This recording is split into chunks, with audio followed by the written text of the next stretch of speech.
So in this lesson, I'm going to cover making bowls. I'm going to walk you through some of the aspects of making a bowl and some of the concerns that you'll have to pay respect to while you're making a bowl on the wheel. Oftentimes when I'm making bowls, especially if they're on the larger size, I like to use what's called a bat. Now you'll notice that on the wheel head, I have these two little sort of nuts on here, or bolts on here. These are called bat pins, and it's basically just a little bolt to hold on what is considered a bat. So this one here is a commercial bat, and you can see it's got the sort of holes to receive these two little bolts. And let's just fit on like so. And then that way, when I'm done throwing, rather than trying to work this wet bowl off my wheel in order to throw another one, I can just sort of pop this off.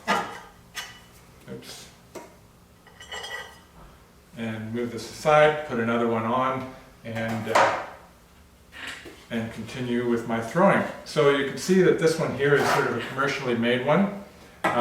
There's all different kinds of companies making these things. Plastibat is one. This one, I don't know what the name brand of this is. Speedball.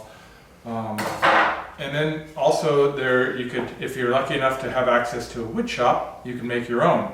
And I like to use, when I make bats, just some kind of old, like a laminate surface. So old countertops is great. You know, if you could find some good one-side plywood. But if you're using plywood or any kind of like chipboard or MDF, try to make sure to seal the edges, because what happens is moisture will get in there into that exposed edge, and it'll swell, and then what you're going to have is a bat that sort of rocks on the wheel. And if you're not accustomed to that, or if you're sort of in the beginning stages of wheel throwing, that's just another thing that can sort of throw you off. So make sure that your bat is firmly in place and not wobbling around. And I'm going to start with, I think a really good start would be to just have like a 1 pound ball of clay. So in one of the previous videos I was showing you about supplies to get. Well, one of those supplies is a scale. And so it'd be great if you could have a scale that at least works, you know, maybe 25 pounds, that could handle about 25 pounds or, you know, 15 pounds.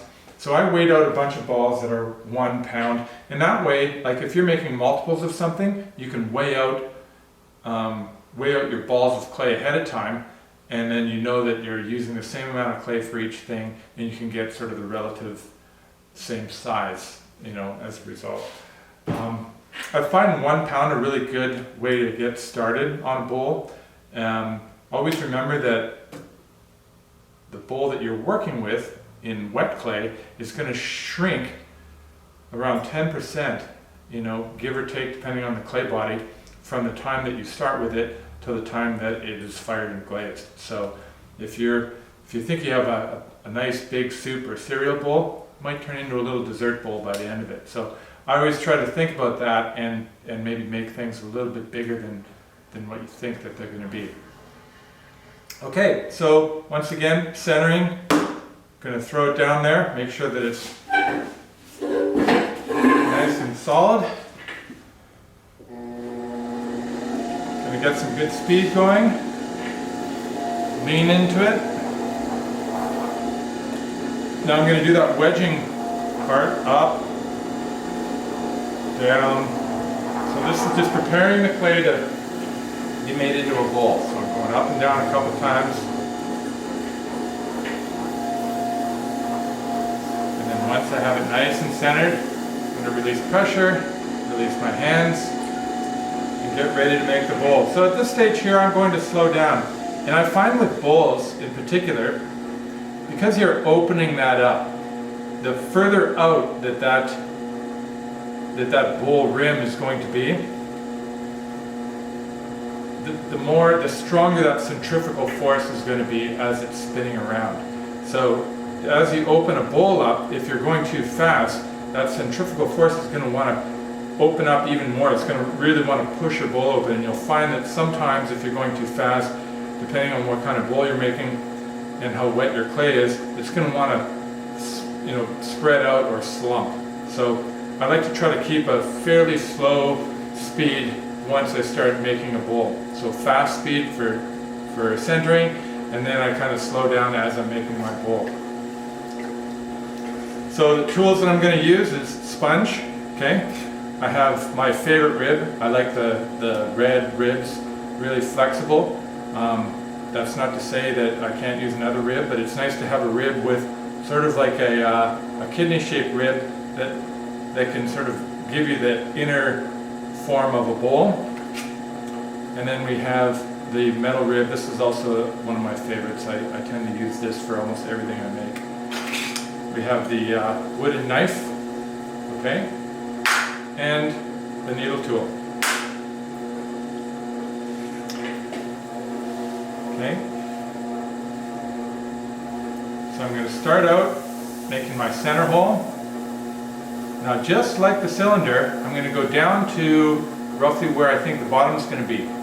Now, unlike the cylinder, which I made, I didn't intend on putting a foot on the bottom of that cylinder, so I went down a little bit further than I would with this bowl. So with this bowl, in the next video, I'm going to show you how to trim it. So this video is strictly going to be talking about throwing the bowl, and then after it sets up, we're going to flip it around and we're going to trim a foot. And I'll show you how to do that in the next video. So for this bowl, I want to keep a little bit thicker bottom because I'm going to be dealing with that bottom later.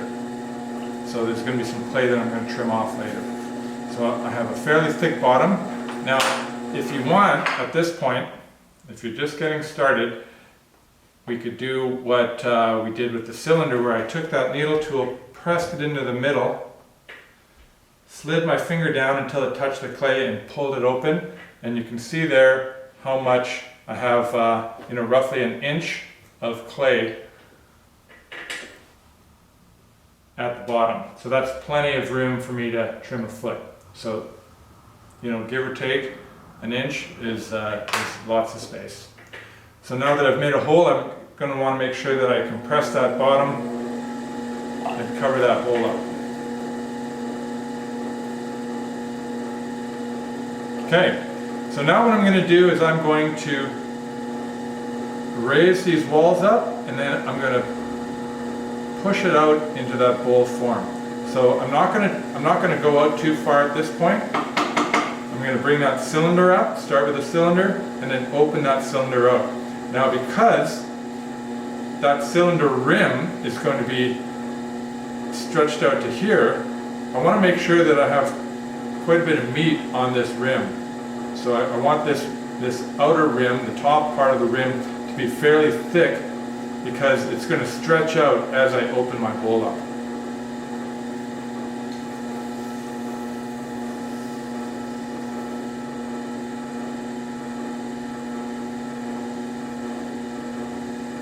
So you'll notice once again my hands are touching when they can, okay? And that's so that they act as a unit and they're symbiotic when they come up.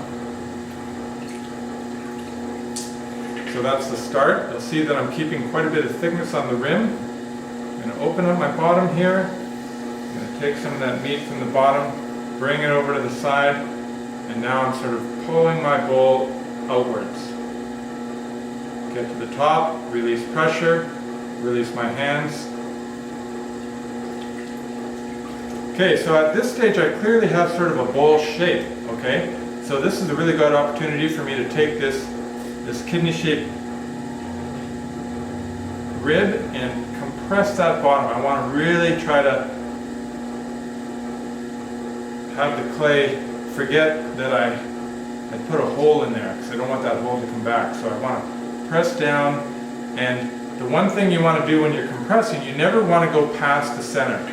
So I'm pushing from the outside and I'm coming in and I'm stopping at the center. I'm not going to come up over on the other side. Okay? It's always just going to be on this side.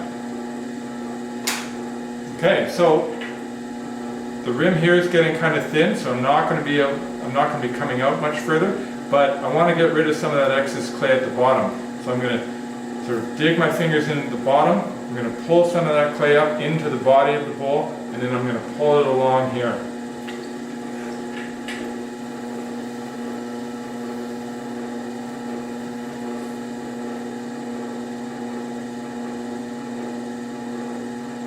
top, release pressure, release my hands, and press the rim. Okay, so that's basically the bowl. Now I'm just going to kind of shape it a little bit better, get rid of any extra clay, and at this point my fingers are kind of acting like calipers. And so as they come up along the edge of the bowl, I'm able to find where that bowl is thicker and where it's thinner, and sort of compensate with my fingers with pressure as I go up so that I can have a nice even surface. So now I'm going to take my rib along the inside. I'm just going to press that out. I always want to make sure, just like the cylinder, never to have water at the bottom. So I never want water to pool at the bottom before I'm done. And the reason for that is because once again I got this really thin rim, thin walls, thicker bottom, and if the bottom's really wet, it's going to take even longer for that to dry. And if this outside dries quicker than the middle, you're going to get cracking. So to avoid cracking and to avoid S-cracking, you always want to make sure that your bottom is compressed and that there's no water sitting at the bottom. Okay, so that's my bowl. If I want, I could take my chamois or another smooth thing. I've seen some people just use, in a pinch, you can use like just a piece of clear plastic, like an old plastic bag. And this I find a great tool to wrap around that rim, compress that rim, and give it a nice smooth finish. So now, before I take this off the wheel, that's basically the shape I'm looking for. I'm going to now use my wooden knife. And I'm going to come in at the bottom. I'm going to peel away some of that clay.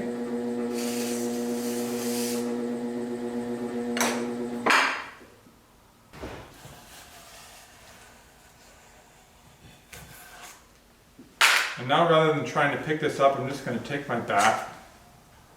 Sometimes you might need to get a tool under there.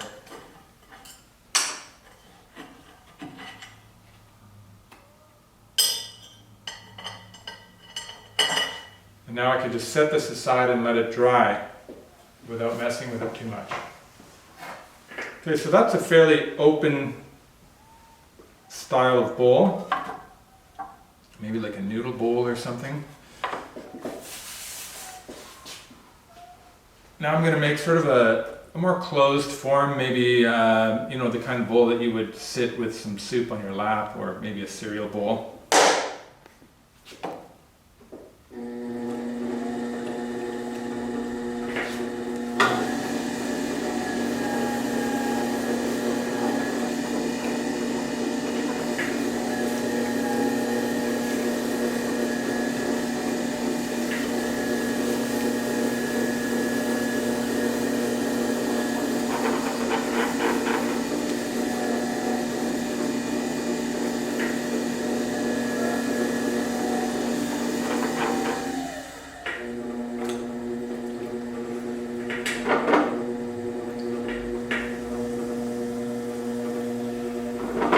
Start the same way.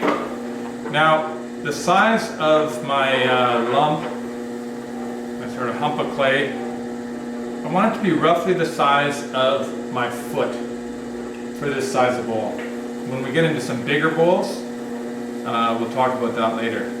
Some other things you want to consider. So I'm going to open that up, and so when I'm opening up that hole, I'm putting my hand in, and I'm basically pulling that hole open towards me, trying to stay parallel with the bottom of the wheel head.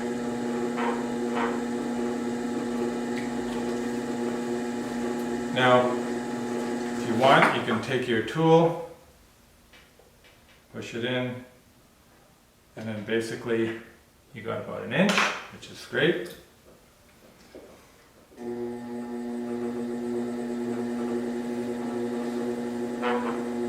Press that hole shut.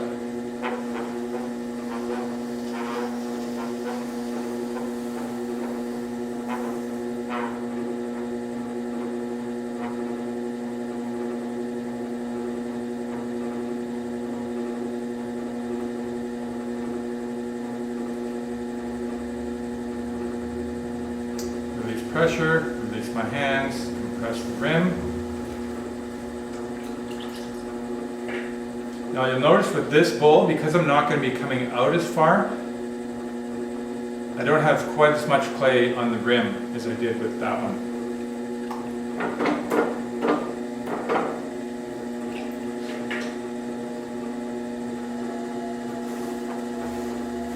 This one will be sort of more like a tea bowl.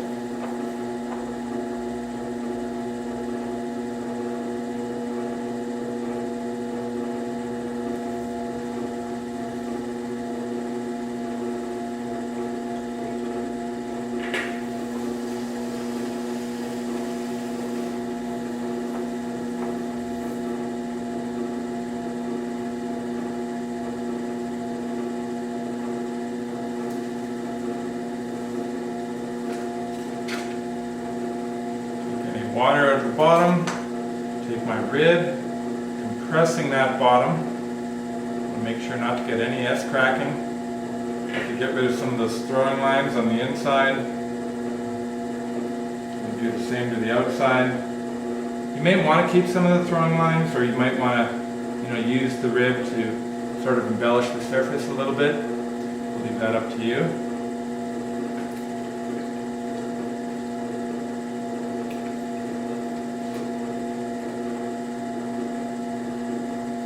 Once I'm happy with the shape, I'm going to take my wooden knife and get rid of some of that excess clay at the bottom.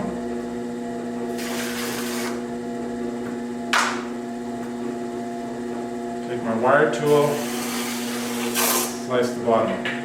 Almost forgot.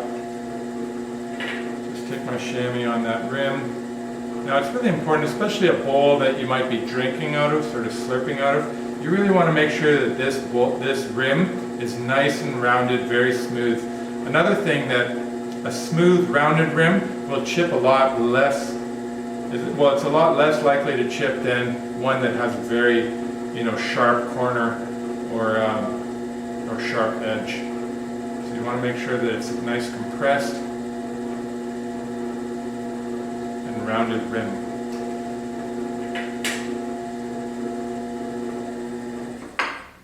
Okay, now this one's ready to take off.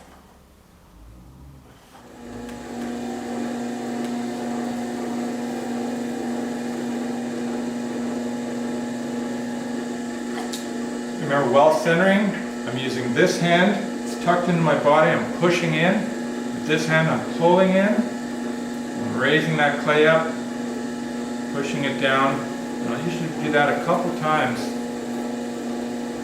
before I even begin to throw.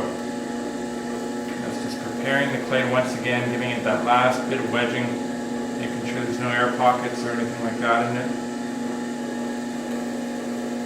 Down.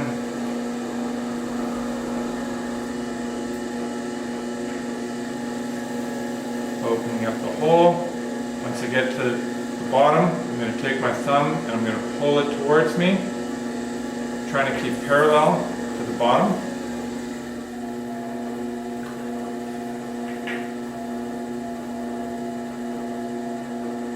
Stop. Remember, every time you take your hands off, you want to stop or release pressure, let the wheel go around a few times, then release your hands.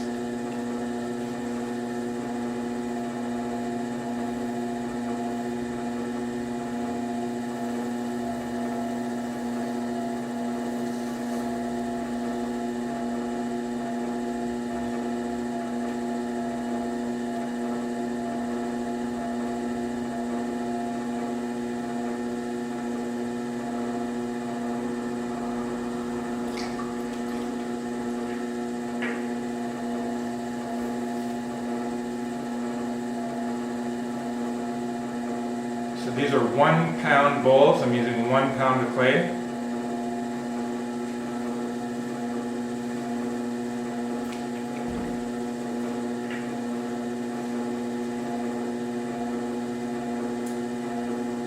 And remember, I'm keeping a little bit extra clay at the bottom because I'm going to be trimming. And that'll be the next video.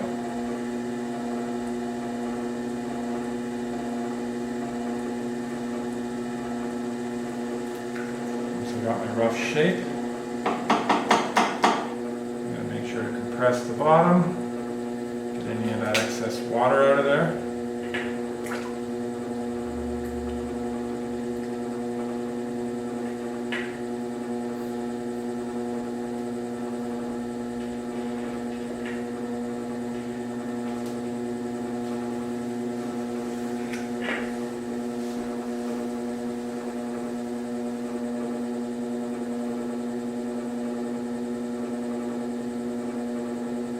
Stop, release pressure, release my hands, compress the rim.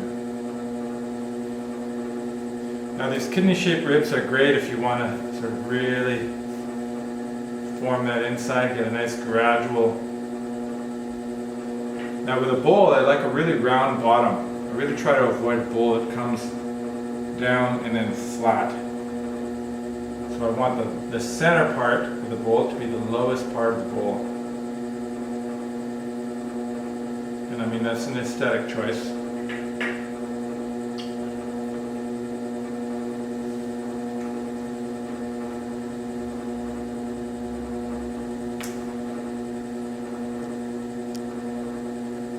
going to use my chamois and just sort of compress that rim, make sure it's nice and smooth. Don't want any sharp edges or edges that can chip easily.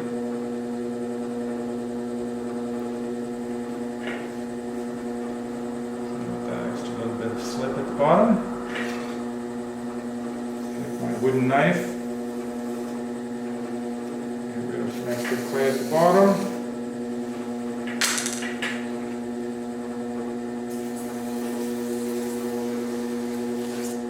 It's really important to keep your wire tool flat against the wheel head, so you can see how I'm holding it, and then I'm using my thumbs to push down on the wheel head and then dragging it through.